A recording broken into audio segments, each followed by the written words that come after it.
तब हमने देखा कि किसी ने हमारी खिड़की पर अपनी हथेली रख दी। हम डर गए और अवाक भी हो गए, क्योंकि हम उस समय इन चीज़ों को संभालने के लिए बहुत छोटे थे। आज हम आपके लिए एक ऐसी कहानी लेके आए हैं जिसे आप भी कुछ समय के लिए अपनी बचपन की यादों में खो जाओगे और हनुमान जी पर बढ़ेगा विश्वास आपका। यदि आपके पास कोई ऐसी कहानी हो तो आप हमें इंस्टाग्राम के माध्यम से भेज सकते हैं। आइए शुरू करते हैं उन्हीं की कहानी, उन्हीं की जुबानी। ये शायद 2007 के आसपास की बात है।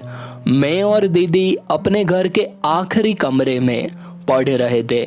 हमने 11 बजे शुरू किया और 2 या 3 बजे तक जारी रखा। 11:30 के बाद अन्य सदस्य सो गए।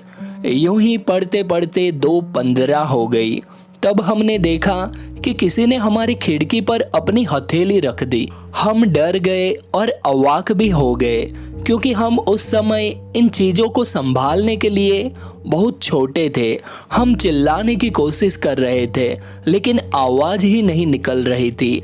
हम बहुत डर गए थे, तो हमने खुद को कंबल से ढक लिया और भगवान हनुमान के नाम का जाप करना शुरू कर दिया, क्योंकि उस वक्त चालीसा तो हम जानते ही नहीं थे। हम बस नाम ही जपते रहे। कुछ देर बाद जब हमने कंबल हटा लिया और खिड़की की ओर देखा, तब भी कोई बदलाव नहीं था। फिर भी हम यूं ही डरे हुए ही हनुमान का नाम जपते रहे। और फिर कुछ और देर बाद जब हमने देखा तो वहाँ कोई नहीं था। देखा आपने, यही तो है हनुमान जी की कृपा। जहाँ हनुमान जी होते हैं वहाँ भूत प्रेत इत्यादि आपके आसपास भी नहीं हो सकते।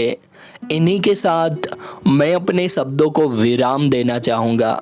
अगर आप ऐसे ही हनुमान जी से जुड़े चमत्कार जानना चाहते हैं तो कृपया चैनल को सब्सक्राइब जरूर कीजिएगा।